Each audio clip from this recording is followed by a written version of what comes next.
Hi, this is Shannon from No Shelf Control. Thanks for joining me on the channel tonight. My last video was about 15 titles that were published at the beginning of January that I think are going to be fantastic and I didn't want you to miss. So I had promised to come back with a second video that would talk about the books that were published at the end of January that also promised to be pretty fantastic. So that is what I wanted to talk about this evening. I have only 6 books from the end of January. The beginning of January is a big time for publishing.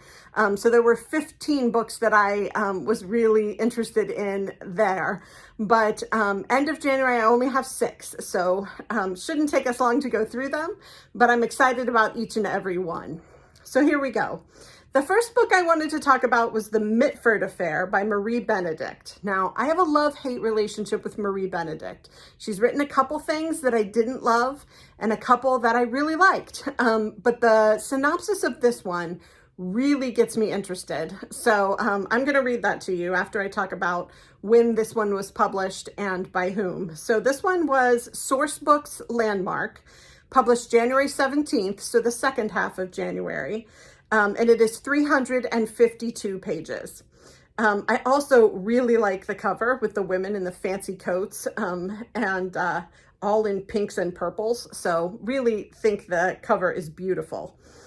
Let's talk about the synopsis. So it says, from New York Times bestselling author Marie Benedict, she'll have to choose her country or her sisters. Between the world wars, the 6 Mitford sisters dominate the English political, literary, and social scenes. Though they've weathered scandals before, the family falls into disarray when Diana divorces her husband to marry a fascist leader, and Unity follows her sister's lead, inciting rumors that she's become Hitler's own mistress.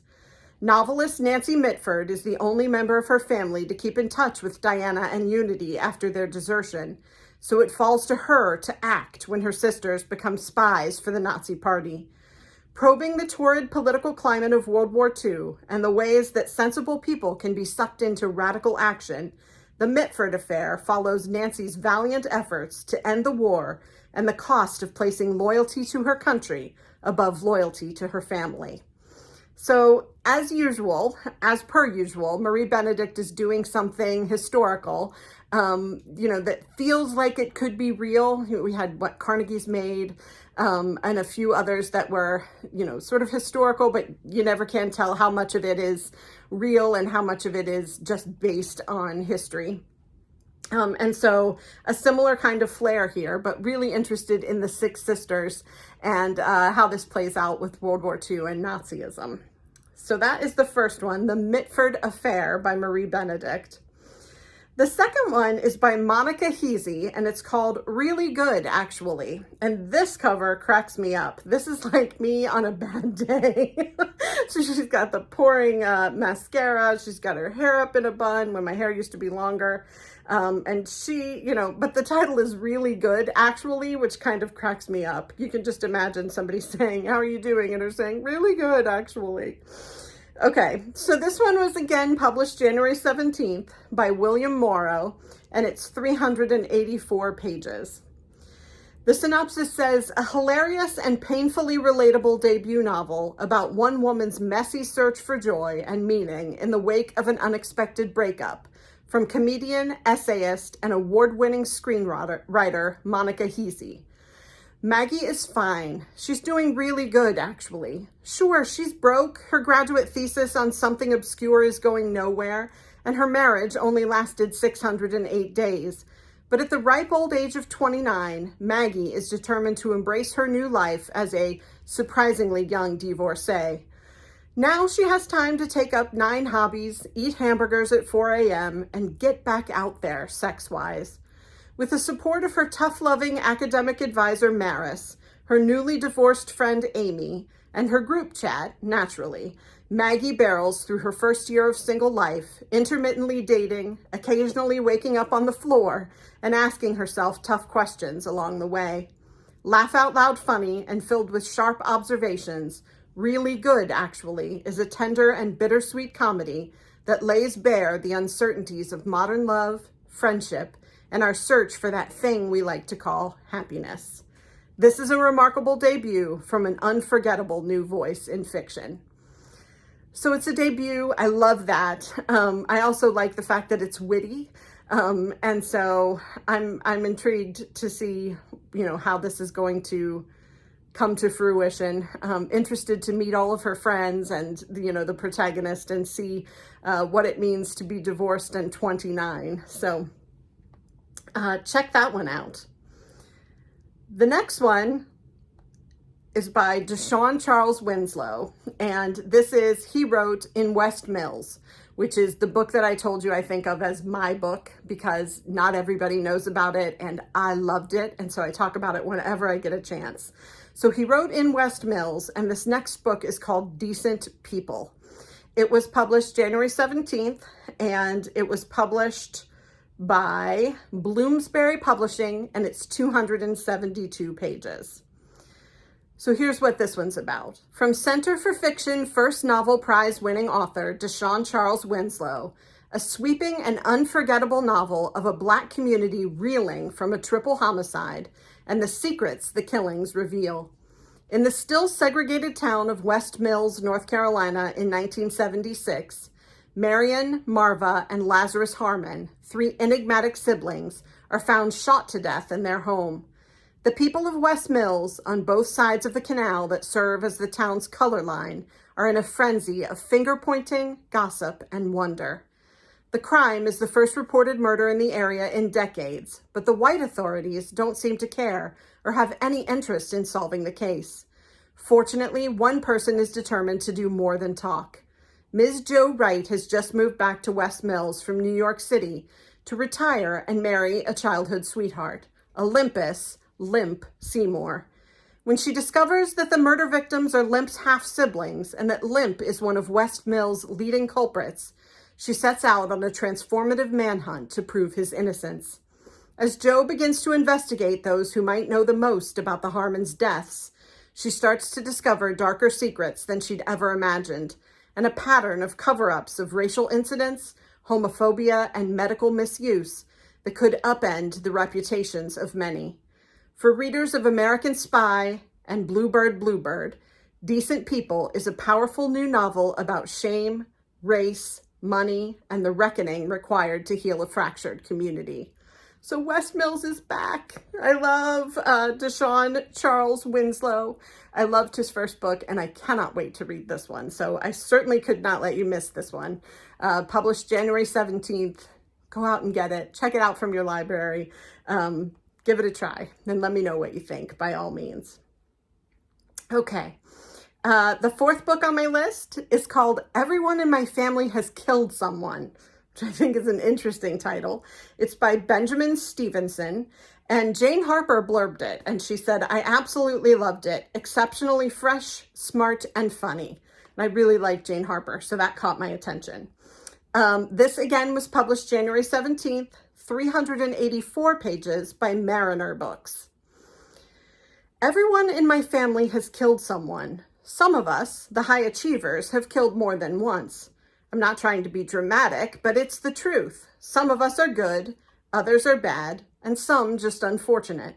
I'm Ernest Cunningham. Call me Ern or Ernie. I wish I'd killed whoever decided our family reunion should be at a ski resort, but it's a little more complicated than that. Have I killed someone? Yes, I have. Who was it? Let's get started. Everyone in my family has killed someone. My brother, my stepsister, my wife, my father, my mother, my sister-in-law, my uncle, my stepfather, my aunt, me. So I have never heard a premise like this, and the synopsis was very short, but it caught my attention.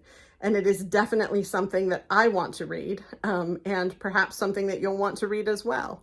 The cover has the noose and all of the different weapons on it, and a little drop of blood. So really interested in this as a crime novel, but it also sounds like it might have some witty banter as part of it, which I also enjoy. So give that one a try.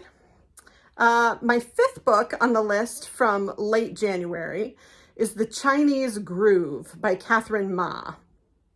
This one was published January 24th, so a little later in the month, by Counterpoint, and it's 304 pages. It says, Ann Tyler meets Jade Chang in this buoyant, good-hearted, and sharply written novel about a blithely optimistic immigrant with big dreams, dire prospects, and a fractured extended family in need of his help, even if they don't know it yet. 18-year-old Shelley, born into a much-despised branch of the Zheng family in Yunnan province, and living in the shadow of his widowed father's grief, dreams of bigger things. Buoyed by an exuberant heart and his cousin Deng's tall tales about the United States, Shelley heads to San Francisco to claim his destiny, confident that any hurdles will be easily overcome by the awesome powers of the Chinese groove, a belief in the unspoken bonds between countrymen that transcend time and borders.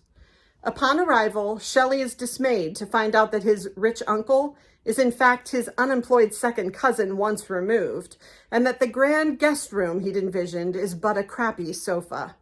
The indefinite stay he'd planned for, that has a firm 2-week expiration date. Even worse, the loving family he hoped would embrace him is in shambles, shattered by a senseless tragedy that has cleaved the family in two. They want nothing to do with this youthful bounder who's barged into their lives. Ever the optimist, Shelley concocts a plan to resuscitate his American dream by insinuating himself into the family. And who knows, maybe he'll even manage to bring them back together in the process. So a family saga. This one, Chinese Americans and someone immigrating from China to the United States. I have never heard of the Chinese groove, but that cracks me up. And the fact that his expectations are so far off the mark, I'll be really interested to see what happens there. So again, 304 pages. That is The Chinese Groove by Catherine Ma. And the last one on my late January list, we got some interesting titles in this group. I Keep My Exoskeletons to Myself by Marissa Crane. And this one, again, January 17th, a very popular day at the end of January, 352 pages by Catapult. And here we go. This is I Keep My Exoskeletons to Myself. In a United States not so unlike our own, the Department of Balance has adopted a radical new form of law enforcement. Rather than incarceration, wrongdoers are given a second, and sometimes third, fourth, and fifth shadow as a reminder of their crime and a warning to those they encounter. Within the department, corruption and prejudice run rampant, giving rise to an underclass of so-called shadesters who are disenfranchised, publicly shamed, and deprived of civil rights protections. Chris is a shadester and a new mother to a baby born with a second shadow of her own. Grieving the loss of her wife and thoroughly unprepared for the reality of raising a child alone, Chris teeters on the edge of collapse, fumbling in a daze of alcohol, shame, and self-loathing. Yet as the kid grows, Chris finds her footing, raising a child whose irrepressible spark cannot be dampened by the harsh realities of the world. With a first-person register reminiscent of the fierce self-disclosure of Sheila Heti and the poetic precision of Ocean Vuong, I Keep My Exoskeletons to Myself is a bold debut novel that examines the long shadow of grief, the hard work of parenting, and the power of queer resistance. So we have a queer protagonist. It's a debut novel. And it seems also to be a little bit dystopian, utopian, certainly fantasy, and a little bit of sci-fi perhaps. So really intrigued by that one and whether or not it's going to be up my alley. But the synopsis just reeled me in. So really interested and can't wait to read that one. I hope you will grab it and come back and tell me what you think of it. So those are 6 books that have been published at the end of January that I do not want to miss out on, and I certainly don't want you to miss out on. If you're interested to see what I had to say about books from early January, there'll be a link to that video down in the description. Please smash the subscribe and like buttons so that I can come back and create more videos and tell you about more books that you just might love. Thanks for listening to me tonight, and I will look forward to talking to you again soon. Thanks.